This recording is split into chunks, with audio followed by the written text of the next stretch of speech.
Ladies and gentlemen, boys and girls, children of all ages, welcome to Robert Sports Show. I'm your host, Robert. Alright, AEW Full Gear Review. Yeah, I know, show happened last night. You know what, sometimes taking a break from wrestling and spending some quality time with family is the most important thing you can do. So we did that. We got the show watched today after running some errands. So here we are, finished it up. Go ahead and run it down here. Overall, great show. Luckily, I was able to stay away from social media for the last 24 plus hours. Did not see a single thing until I actually watched it today. So that was really cool. So I knew nothing about, I almost looked some things up toward the end of the show. I'm like, no, I'm waiting until it's over. So overall, again, great show. AEW puts on some banger pay-per-views.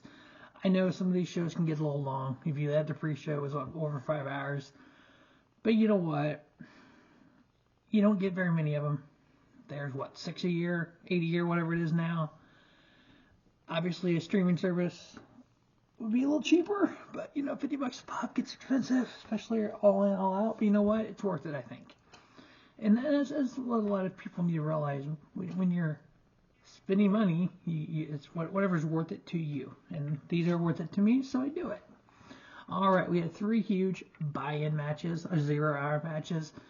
First off, we had the Ring of Honor World Heavyweight title on the line. We had champion Eddie Kingston going up against Jay Lethal and his band of goons, Jeff Jarrett, Karen Jarrett, Satnam Singh, and Sonjay Dutt. Them all getting involved and causing issues with Eddie Kingston. Yeah, it is what it is. Overall, this match was actually pretty good. I ended up giving the match 3 1/4. I love the fact that toward the end, Ortiz came out and with his ball in his sock and fought off Jarrett and all them and helped Eddie Kingston retain his Ring of Honor World Heavyweight title. The fact that Ortiz and Eddie are kind of almost on the same page again, I think that's really cool. I'd love to see Santana, Ortiz, and Eddie kind of team up as a faction. I think that would be cool if you can get Santana back on that same page as well. And Eddie did announce with the tournament, the Continental tournament starting next week, that every match he's in will have not only the Ring of Honor World Heavyweight title on line, but the New Japan Strong title on line as well. So the winner of that Continental tournament will be a Triple Crown. So they have the 2 titles and the tournament winner. So that's really awesome as well. I hope Eddie goes far in that, doesn't lose his titles, but it's going to be really cool to see what they end up doing with that and how that, with Bryan Danielson and everything, how it's going to go. I think there's 4 announced already. So we'll see who else they add. Next up, we had Claudio Castagnoli versus Buddy Matthews. We had House of Black versus Blackpool Combat Club. This was, to me, your prototypical buy-in, pre-show, 0-hour, whatever you want to call it, kind of match. You had 2 guys, part of factions, go out there and just put it all on the line. 10-minute match, short, sweet, got everything done they needed. Blackpool Combat Club member Claudio Castagnoli won, 3.5-star match. It made you want more from it. And then we had the Ring of Honor World Tag Titles on the line. We had champion MJF and Adam Cole versus the Gunn Club, the Guns, Austin and Colten Gunn, part of Bullet Club Gold, with Adam Cole being injured. His replacement was, we found out on Wednesday, was found out last night, was Samoa Joe, and Friday night we found this out. Samoa Joe. Obviously MJF made a deal with the devil there to have a partner. Joe said he would do it, but he demanded the world title match against MJF for the AEW World Heavyweight title. So he had to make a deal with the devil. Now, this match, it was okay. Pretty much just okay. I ended up giving it 3-star. MJF and Samoa Joe ended up getting the victory. They did dueling muscle busters, and at the end of it, MJF got annihilated by the Guns. Adam Cole came out ringside, crushes, boot. The Guns took out MJF and supposedly took his knee out. and he left in an ambulance. So we're like, well, what's going to happen to the main event? And then they said that the main event was going to be Tony Schiavone called out the Bullet Club Gold. Apparently, Jay White's contract said if he didn't get a world title match here at Full Gear, that if MJF couldn't be in the match, that he would forfeit the title to Jay White. So when Schiavone came out with Jay White and Bullet Club, he was getting ready to basically announce Jay White as champion.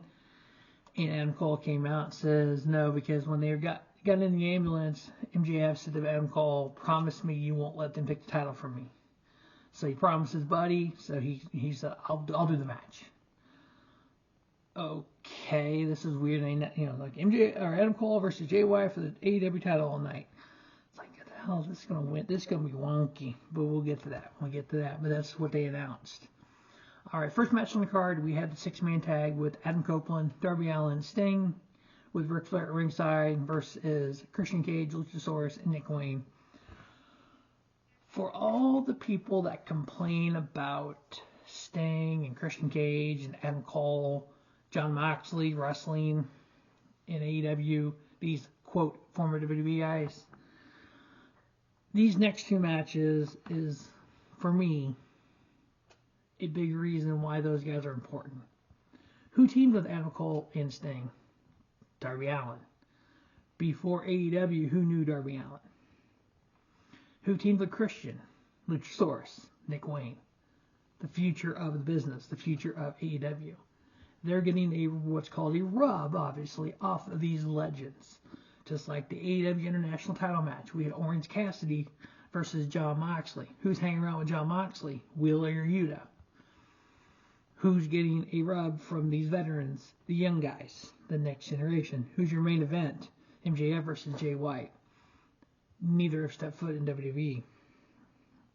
So, I think AEW is using these veterans, these former WWE guys, in the right spots to help raise and get the talent over.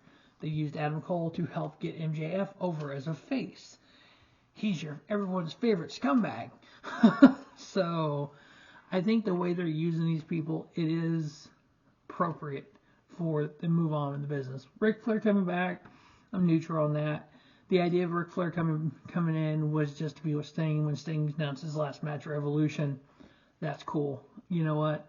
4 Horsemen days, it was Ric Flair's part of it with Sting. So the WCW Nitro's last match was Sting versus Ric Flair. So perfectly good with that. This match, it was okay. The fact that Christian and Edge, I don't think they even touched.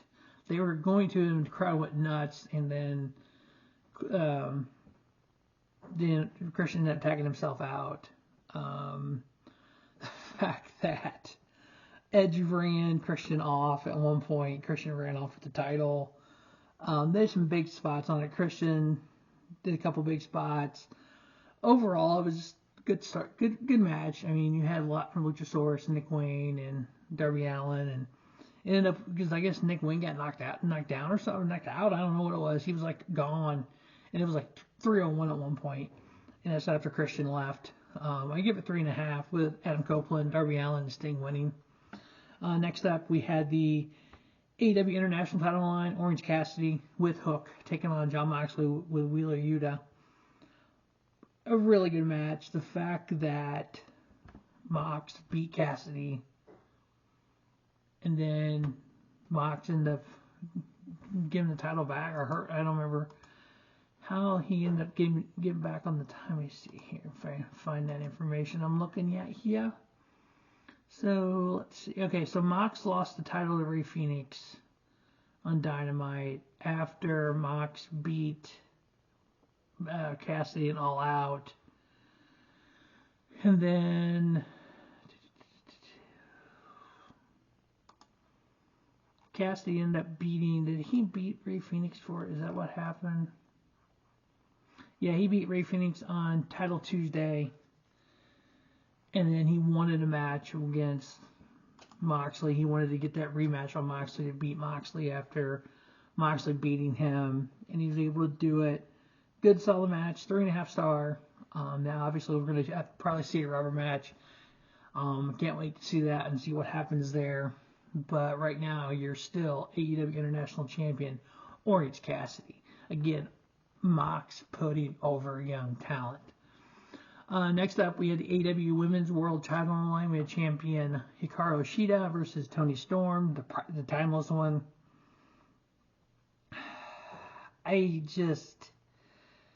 This whole Toni Storm gimmick is just kind of to me right now, to be honest with you. The match was okay. Toni Storm and Lutha as her valet or whatever he is, and her using his shoes constantly to hit people with, and she had a metal plate or something that she went to hit Shida with and put it in her tights, and it was on her ass coming out toward the bottom, and she ended up doing the butt to the face and with the metal thing to the face, and I was like, come on. It's just overdone, I think. Toni Storm ended up winning over that. I give it 2 3/4. Wasn't very good at all. Next up, we had the AEW tag titles on the line in a fatal 4-way ladder match. We all love ladder matches, you know. We had champions Big Bill, Ricky Starks, the Kings of Black Throne, Brody King and Malakai Black, versus La Faccion, Ingobernable, Dralistico, and Roosh. And then we had FTR, Cash Wheeler, and Dax Harwood. Your typical ladder match, and that's what pretty much ladder matches are these days, typical. You set the ladder up from the ring to the side, to the announce table, or to the barrier. You put somebody through it. We had 2 of those. We had Dralistico and Brody King. Brody King put Dralistico through it. And then we had Cash Wheeler put Brody King on top of it and then do a dive off of on top of it. We had Big Bill and a couple other people pushing ladders over and people falling, typical ladder spots. We had the ladder from the ladder to the ropes, somebody falling on it, your typical ladder spots. We had 3 ladders set up, 2 people on each, fighting each other, and then somebody gets pushed off, your typical ladder spots. I mean, it's pretty much where it was at, typical ladder spots. And don't get me wrong, it wasn't bad at all. I give it a 4 star. But I was just kind of put off of Big Bill and Ricky Starks retaining. I thought that was like, this is where you have somebody like the Kings of the Black Thrones, or even La Faccion, Ingobernable, somebody like that, even win. And then Big Bill and Ricky Starks like, we lost because we didn't get pinned, not our fault, blah blah, and you still do something with it. But to have them just straight retain, it's like, interesting. But I give it a 4 star. Wasn't horrible. It was actually pretty good overall, I thought. So, but next up, we had the AEW TBS title line. This is where some of the booking kind of got me going, That didn't make a lot of sense, but it could have. We had TBS champion Chris Statlander versus Sky Blue versus Julia Hart. Triple threat match here for the TBS title. Honestly, these 3 women, Chris Statlander I'm a fan of, but Sky Blue, meh in the ring. Julia Hart, in the ring to me. Did some moves, that's pretty much what it was, 11 minutes of like, okay. And then we have Julia Hart get a big win here, become TBS champion. It left me scratching my head. I'm like, you think you would have had the Kings of the Black Throne win the tag titles, then have her win. And then that way, the only person that part of the House of Black that didn't have a title was Buddy Matthews. And he lost his match. So you have everybody win, you have Buddy lose, and you have Julie win. But just having Julie with the title with the House of Black not having the tag titles, it's like, okay, what next, I give that match 3 1/4. And then next up, we had the big surprise signing. I know there's a lot of people out there with different ideas who it was. Some people thought Mercedes Moné, formerly known as Sasha Banks. Some people thought there was some traction about Ronda Rousey, and I was kind of big on that one based on her being wrestling a Revolver on Thursday, and then her being on Ring of Honor on Friday. I guess actually it was kind of like, that's what they're going to do. And then there's people obviously thought Punk maybe coming back. Obviously, we ended up getting Will Ospreay announcing he is All Elite. I know he's been there before doing some stuff, but he's also got his New Japan contract.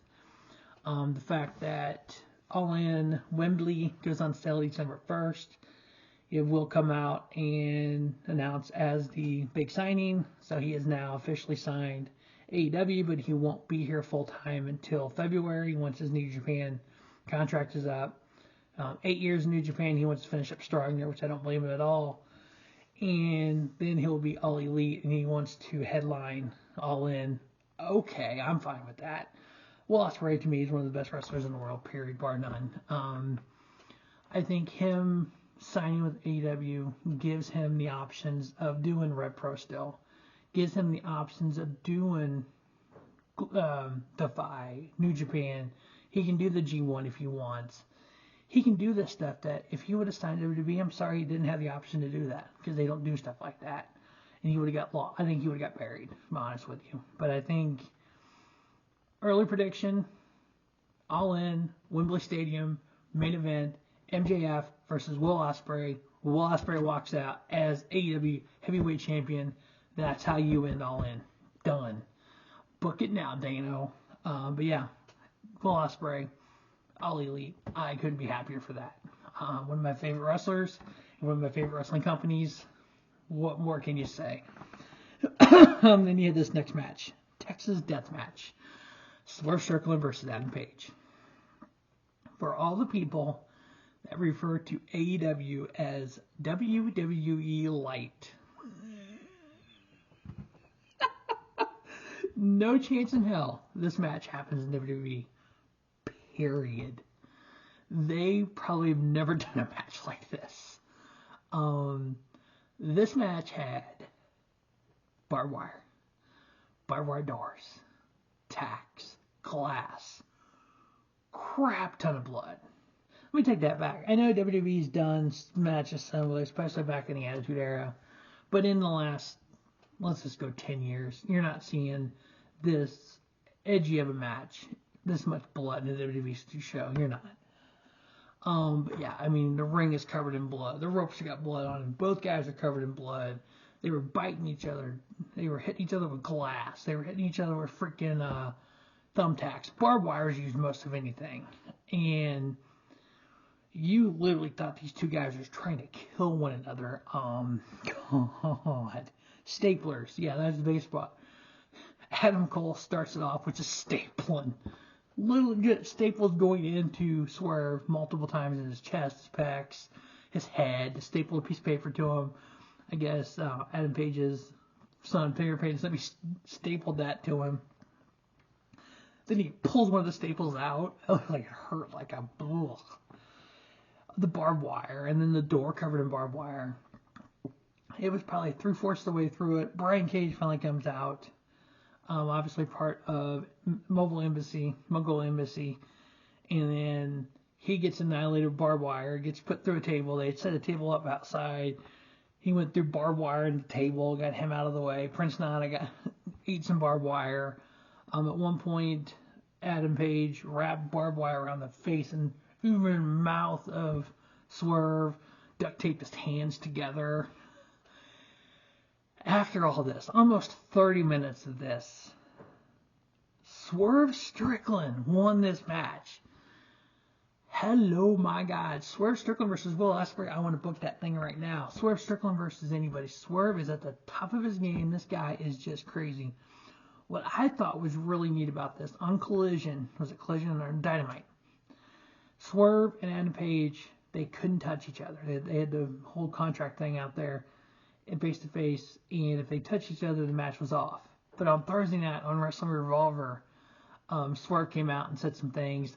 Page comes out and attacks him. I love the fact that we're in a position with the Forbidden Door where you can have guys going to different independent companies that work for AEW, and you literally take an AEW feud and you put it right inside of Wrestling Revolver. You have wrestlers like Ronda Rousey doing Wrestling Revolver and then show up on the Ring of Honor taping out of nowhere. It's like, what? And it was a taping for next week, so it's like, we haven't even seen Ronda Rousey in Ring of Honor yet. I guess it was a tag match, basically a rematch from the Wrestling Revolver show. I did that review, by the way. Check that out as well. So yeah, 4.5 star Texas Death Match. Swerve Strickland outduels Adam Page. That's cowboy shit for you right there. Next up, we had the AEW World Tag Team Title number 1 contender match. I know, having the number 1 contender match after the world title, it's kind of meek to me, but I get it because Jericho, Kenny Omega, the Young Bucks, that makes sense where the booking is. Plus, as crazy as that death match was, you needed something in between that and the world title, and it was either this or the women's match. So I understand you kind of the ebb and flows of a show. You want to book it where you get the high spots, low spots, high spots, so you don't burn the crowd out, and you kind of give the crowd a chance to kind of, okay, now we get up for it. But we had the Golden Jets, Chris Jericho, Kenny Omega versus the Young Bucks. So what this match was, if the Young Bucks won, Golden Jets had to disband. If the Golden Jets won, the Young Bucks lose their number 1 contendership, and it goes to the Golden Jets. Overall, it was a good match, but I thought it was just some of it was almost too much. At one spot, you had Kenny Omega acting like he was going to turn on Jericho. You had Jericho at one side of the ring against the ropes. You had, I think, Nick Jackson at the other side. Kenny was going to do one of his moves. He pointed to the back of Jericho like he was going to do it on Jericho. Hit the rope, bounced off, went over and did it to the Bucks. It's like he was teasing about, attacking Jericho, but he didn't. It's like, what? That made not a lot of sense. And then having the Young Bucks kind of throw their little fit afterwards, like they're children, because Kenny Omega made comments that they've been acting like children. That didn't make a lot of sense either. It's almost like the Bucks are trying to turn heel, but I don't know what a heel Young Bucks does right now. Yeah, they were the best tag team ever, but it seems like over the last few years, they're not been booked that way. I think they just need to go out there and just have banger matches after banger matches like they used to do before AEW, and then just let everything else take its, run its course. But we'll see what happens here. But the Golden Jets end up beating the Young Bucks. I ended up giving that match 3.5. Then we had a main event. A little long. It was almost 30 minutes long.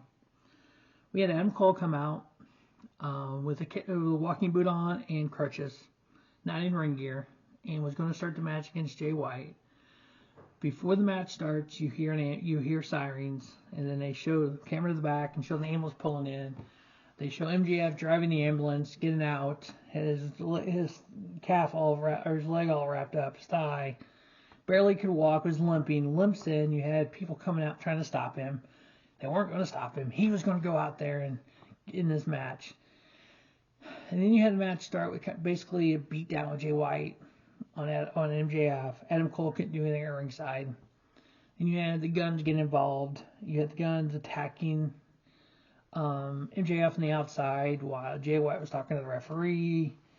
And it's like you had Cole trying to encourage MJF. It's like, oh my God, this is getting old. You did MJF come back at some points and do some big stuff, but it was just like after about 20 minutes of that match, it was pretty close near falls. I'm like, okay, at this point, you cannot put the title on Jay White. I don't care. It makes no sense at this point for MJF not to win. The Guns ended up getting kicked out. They ended up coming back when the referee got knocked out. You had at one point, after the referee got knocked out, Cole get the Ring of Honor tag belt and go to hand it to MJF. Jay White took it, hit MJF with it. He kicks out. You had him get the diamond ring, go to give it to MJF. Jay White took it, hit MJF with it, or went to hit MJF with it. MJF low blowed from hell on Jay White. He ended up getting the ring, ended up knocking out both Guns when they came back out. Ended up hitting Jay White with it, and then was able to get the pin 1, 2, 3. MJF still your AEW World Heavyweight Champion.